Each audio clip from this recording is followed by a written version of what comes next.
ओम नमो भगवते वासुदेवाय नमः। आज हम भगवान विष्णु को समर्पित जो एकादशी है मोहिनी एकादशी, उसकी व्रत कथा सुनेंगे, जिससे कि समस्त दुखों से मुक्ति प्राप्त होती है। एकादशी वैसे तो सारी ही श्रेष्ठ होती हैं, बट एकादशी में मोहिनी एकादशी का अलग ही महत्व है, क्योंकि ये वो एकादशी है जिस पर अमृत को बांटा जा रहा था और भगवान श्री हरि विष्णु को ये अवतार लेना हुआ। और उन्होंने इतना सुंदर अवतार बनाया, उन्होंने मोहिनी अवतार बनाया, जिससे कि सारे ही असुर जो थे वो मोहित हो गए। इसीलिए इस अवतार का नाम मोहिनी अवतार कहा गया। इस अवतार के होने से भगवान ने क्या किया था कि अमृत जो था वो देवताओं में वितरित कर दिया था, और जो असुर थे उनमें सिर्फ उस कलश से जल ही देते थे। तो इससे क्या हुआ कि हमारे जो देवता थे वो सारे के सारे अमर हो गए, और जो राक्षस थे, जो असुर थे, उसमें से सिर्फ एक ही जो असुर था वो ही जीवित रहा था, क्योंकि उसने छल से देवताओं की कतार में आके वो बैठ गए थे, और वो ही बने राहु और केतु, जिससे भगवान विष्णु ने अपने सुदर्शन से उनका गला भी काट दिया था और वो दो भागों में बट गए थे। ये छाया ग्रह भी माने जाते हैं, और हम सभी की जन्म कुंडलियों में ये इन्हीं दो ग्रहों का उपाधि भी दी गई है। तो आइए शुरू करते हैं। भगवान श्री हरि विष्णु का स्मरण करते हुए, भगवान गणेश का जयकारा लगाते हुए, बोलो गणेश भगवान की जय। मोहिनी एकादशी का दिन भगवान विष्णु को समर्पित है। माना यह जाता है कि इस दिन भगवान विष्णु की श्रद्धा पूर्वक पूजा करने से व्यक्ति को शुभ फलों की प्राप्ति होती है।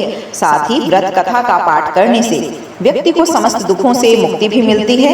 और इनकी जो कथा है वो आगे सुन लेते हैं। मोहिनी एकादशी का व्रत बहुत ही महत्वपूर्ण माना गया है। यह व्रत वैशाख माह के शुक्ल पक्ष की एकादशी तिथि के दिन किया जाता है। पंचांग के अनुसार इस व्रत की तिथि 18 मई 2024 शनिवार के दिन सुबह 11:22 पर से लग जाएगी, और 19 मई 2024 को दोपहर को 1:50 पर समाप्त होगी। उद्यान तिथि होने के कारण ही मोहिनी एकादशी का व्रत 19 मई को रखा जाएगा। मोहिनी एकादशी से जुड़ी हुई एक मान्यता यह भी है कि समुद्र मंथन के समय जब अमृत कलश प्राप्त कर देवताओं और असुरों में आपाधापी मच गई, तो असुर देवताओं से अधिक बलशाली थे, जिसकी वजह से वह देवताओं पर भारी पड़ने लगे। जिसके बाद सभी देवताओं ने भगवान विष्णु से मोहिनी का रूप धारण करने का आग्रह किया, और भगवान विष्णु ने मोहिनी रूप को धारण करके असुरों को अपने मोह के जाल में फंसाकर सारा अमृत देवताओं को पिला दिया। इसमें सभी देवताओं ने अमृत रूप प्राप्त कर लिया, और इसी वजह से इस एकादशी को मोहिनी एकादशी भी कहा जाता है। पौराणिक कथा के अनुसार सरस्वती नदी के तट पर भद्रावती नगर था।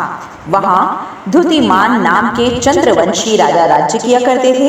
इस नगर में विष्णु भक्त धनपाल नाम का एक वैश्य भी रहा करता था।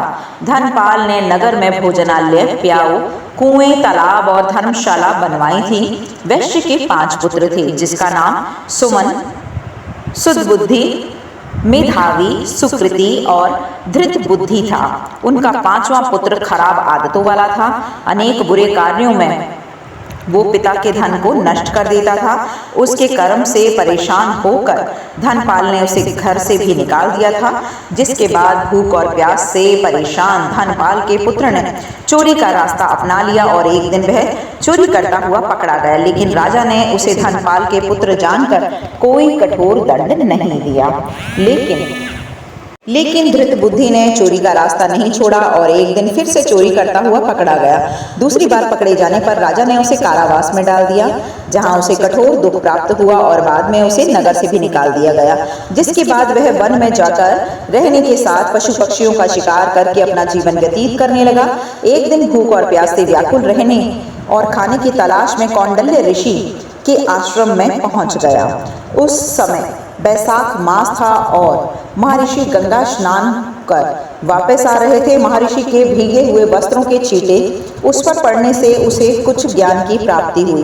धृत बुद्धि ने कौंडल्य ऋषि से हाथ जोड़कर कहा कि हे महर्षि, मैंने जीवन में बहुत पाप किए हैं, आप इन सभी पापों से मुक्ति का कोई उपाय बतलाइए। ऋषि ने प्रसन्न होकर उसे मोहिनी एकादशी का व्रत करने को कहा।